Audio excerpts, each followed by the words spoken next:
So on TikTok lately, I've been talking about how rich people are taught, like especially in prep school and private school, they are taught to build businesses and to take advantage of tax laws that the lower class, if you want to call us that, usually never know exist. We're never taught to be anything but worker bees. And I sort of fell down a rabbit hole of when I was researching a quote by John D. Rockefeller, which stated, he famously said, I want a nation of workers, not thinkers. And more on that later.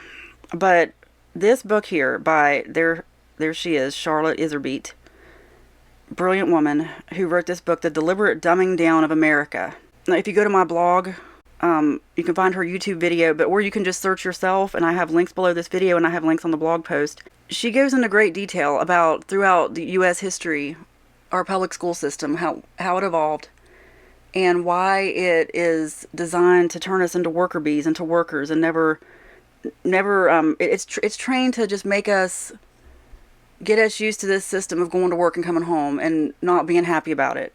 There's just a lot here to read. Like, you can read it for free. There is a copy you can buy on Amazon, but it's pretty expensive, the paperback. But it doesn't seem like Ms. Iserbyt really wants money for this. I hope she is getting paid somehow. I hope she's retired handsomely.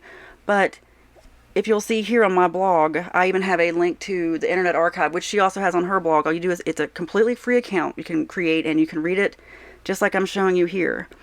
Especially chapter 2, she goes into how Rockefeller founded the General Education Board, and I'm going to be doing more videos about what I found when I fell down this rabbit hole recently. If you wonder why you feel bad about taking advantage of tax laws that rich people have no problem taking advantage of it. They don't have to be rich. There are people who just know to do this. There are more people than just rich people who go to private school. But that's where a lot of this comes from.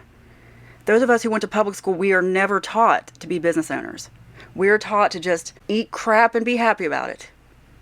Or leave.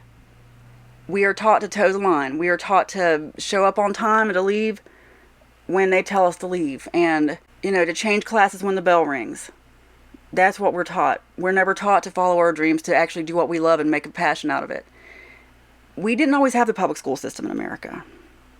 We used to, and some people might argue, well, before we had it, it meant kids were in workhouses. Well, there were surveys at the time, and I'm going to go into these in more depth later, where kids at the time were surveyed and said, would you rather go to the public school system or go back to these horrible factories with horrible working conditions? And almost all of them said they'd rather work in the factories.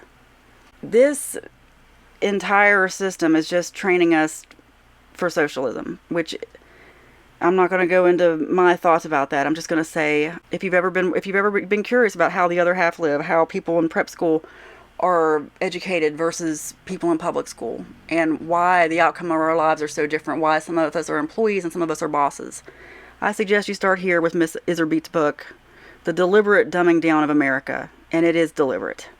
Don't be fooled when you see foundations like the Rockefeller Foundation, the Carnegie Foundation giving money. Yeah, they're doing it for a reason. They're indoctrinating. They really don't care about you, never have. But I will talk about that more later. This has been Liz Jones. Thank you for listening.